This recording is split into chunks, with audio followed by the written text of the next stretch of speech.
की डॉक्टरने तपासणी केल्यानंतर सांगितलं की मेंदूला भयंकर मार लागलेला आहे आणि भाऊ कोमा मध्ये आहे. ते 2 महिने शुद्धीवर नव्हते. डॉक्टरने हर एक उपचार केले. डॉक्टरने सांगितलं की वीरकर या भावाची गॅरंटी आम्ही घेत नाही. डॉक्टरने सांगितलं गॅरंटी नाही. बहीण राधा विश्वास करत होते आणि सेवकांनी सांगितलं सिस्टर राधा तुमच्या भावाला प्रभू येशू मरू देणार नाही. बरोबर आहे. त्याच संध्याकाळी भाऊ हौसराव वीरकर 2 महिन्यानंतर शुद्धीवर आले. डॉक्टर देखील आश्चर्य करत होते की हा मोठा अद्भुत चमत्कार आहे. आणि बहीण सांगत आहे केवळ प्रभू येशू देवामुळे माझा भाऊ जिवंत आहे.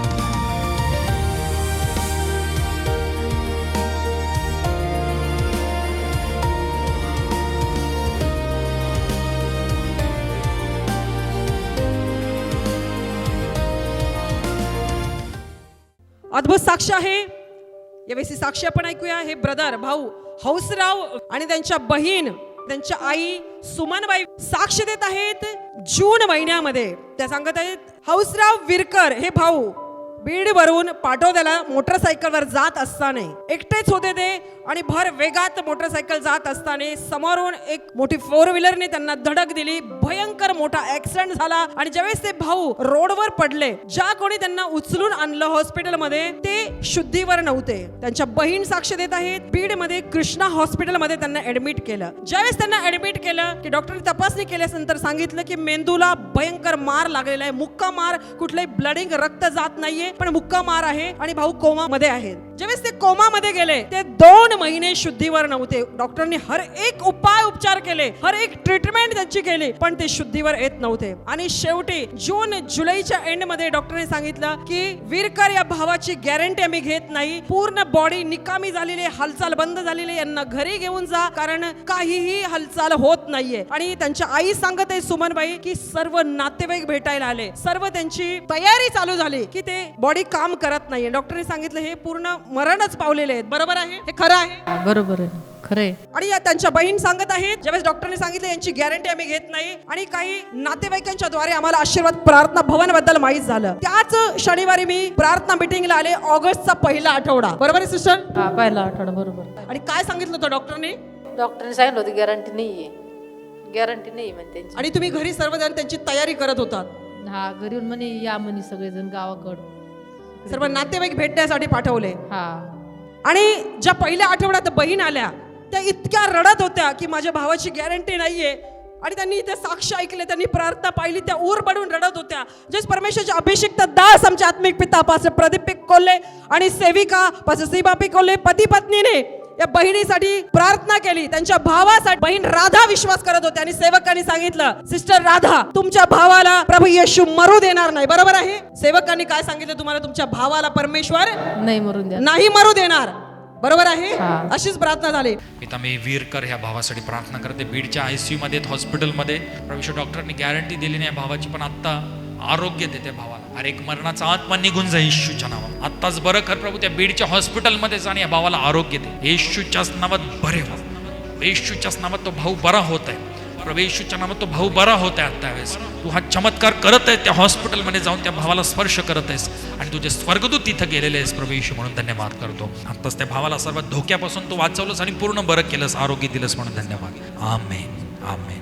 माझ्या बहिणी भावांनो डॉक्टरांना त्यांचे उपचार करू द्या. येशू त्याचं काम करणार आहे. आणि ज्या विश्वासाने या बहीण इथून गेल्या त्याच संध्याकाळी भाऊ हौसराव वीरकर 2 महिन्यानंतर शुद्धीवर आले. डॉक्टर देखील आश्चर्य करत होते की हा मोठा अद्भुत चमत्कार आहे. सुमनबाई आजी तुमचा मुलगा 2 महिन्यानंतर ज्यावेळेस प्रार्थना झाली पहिल्यांदा शुद्धीवर आला.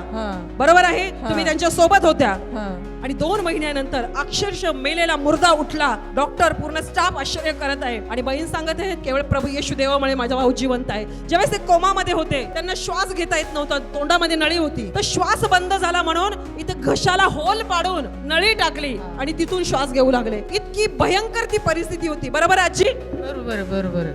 आणि इतकं दुःखात तो परिवार होता. ज्यावेळेस परमेश्वरच्या अभिषिक्त दासाने प्रार्थना केली बहीण राधा भावासाठी विश्वास करत होते आणि त्या दिवशी येशूने कार्य केलं. भाऊ हौसराव वीरकर शुद्धीवर आले आणि आज आपल्या समोर ते जिवंत आहेत. आज 4 महिने झाले ते व्यवस्थित जेवण वगैरे करत आहेत. तुम्ही इथून आशीर्वादित तेल पाणी घेऊन गेल्या त्यांना विश्वासाने ते तेल लावलं. नाकात नळी होती का, त्या नाकात नळीवरती पाणी नेलतं का ते सोडलं, त्याच्यात विश्वासाने तेल लावलं डोक्याला. असा विश्वास केला त्यांनी की जी नाकामध्ये नळी टाकली होती त्या नळीतून 2 थेंब त्या आशीर्वादित पाणी टाकलं की विश्वासाने की पोटात जावं. आणि बहीण सांगत येशूने लाजाराप्रमाणे माझ्या भावाला उठवलेलं आहे. हालेलुया. केवळ सेवकाच्या प्रार्थनेद्वारे. हालेलुया.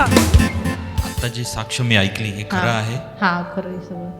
खूप वाईट परिस्थिती होती तुमच्या लय वाईट भावाची परिस्थिती होती लय. आणि तुम्ही माझ्या बहिणीनं भावांनो ही साक्ष ऐकली किती अद्भुत साक्ष आहे. जे लोक पण हा व्हिडिओ पाहत आहेत, मे जूनच्या दिवसामध्ये या भावाचा ॲक्सिडेंट झाला आणि त्या ॲक्सिडेंटमुळे या भावाला खूप गंभीर इजा झाली, डोक्याला खूप मार लागला. आणि ज्यावेळेस त्या हॉस्पिटलमध्ये त्याला नेलं त्यावेळेस डॉक्टरांनी बघितलं आणि सांगितलं की परिस्थिती फार गंभीर आहे. आणि ज्यावेळेस डॉक्टरांनी सांगितलं की आम्ही गॅरंटी घेत नाही की हे पेशंट जगेल का नाही, आणि जवळजवळ ते 2 महिने कोमामध्ये होते, कुठलीच हालचाल नाही, कुठलंच डॉक्टरच्या ट्रीटमेंटला यश येत नव्हतं. परंतु या बहीण प्रभू ईश्वर विश्वास करतात आणि त्यांना कोणीतरी सांगितलं की हे शेवगावमध्ये हे आशीर्वाद प्रार्थना भवन आहे, या ठिकाणी तुम्ही जा ह्या शनिवारच्या मीटिंगला. परमेश्वर येशू तुमच्या जीवनात, तुमच्या भावाच्या जीवनात मोठं कार्य करेल.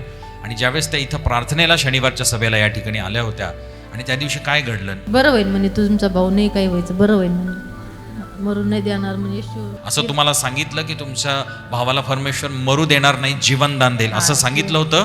आणि तुम्ही येशू देवावरती विश्वास केला. तुम्ही तिथं यांच्या जवळ जो हॉस्पिटलमध्ये कोण होतं नातेवाईक त्यांना तुम्ही विचारलं, आई त्यावेळेस होती, आई. आईंना विचारलं तुम्ही? गेल्याच विचारलं.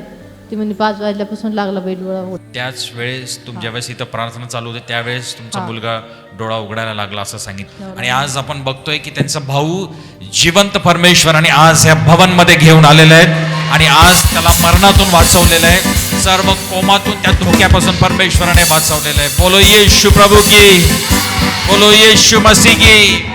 हालेलुया. खूप अद्भुत मोठी साक्ष आहे माझ्या बहिणीनं भावांनो. ही दया, ही कृपा आहे. आणि सगळ्यात महत्त्वाचं मी आत्ता ऐकलं की आपल्याकडे जे आशीर्वादाचं तेल होतं आणि आशीर्वादित पाणी जे होतं, माझ्या बहिणीनं भावांनो हा विश्वास बघा लोकांचा. आम्ही लोकांना सांगत नाही की तुम्ही हे करा, परंतु त्यांच्या बहिणीचा विश्वास होता की मी हे जे तोंडामध्ये जी ती काही नळी लावली होती किंवा ते जी ट्यूब टाकली होती नाकामध्ये, त्यांनी ते 2-3 थेंब ते पाणी टाकलं त्यांच्या तोंडामध्ये. आणि ते पाणी त्यांचे विश्वास असा होता की आशीर्वादाचं पाणी प्रार्थनेचं ज्यावेळेस त्यांच्या शरीरामध्ये जाईल त्या परमेश्वर येशू काहीतरी चमत्कार करेल. आणि त्यांनी विश्वासाने केलं. बरोबर आहे, तुम्ही आशीर्वादाचं पाणी टाकलं त्या नळीमधून. बरोबर आहे. आणि ज्यावेळेस ते अभिषेकाचं ते पाणी शरीरामध्ये गेलं, परमेश्वराने ह्या भावाच्या शरीरामध्ये जो 2 महिने कोमामध्ये असताना याच्या शरीरामध्ये पुन्हा जीवन दिलं आणि आज आपल्यामध्ये उभं केलेलं आहे. जोराची टाळी वाजवून प्रभू येशूला धन्यवाद देऊया. Hallelujah, hallelujah. बोला धन्यवाद येशू. धन्यवाद येशू, धन्यवाद येशू. मला बरं केलंस म्हणून धन्यवाद.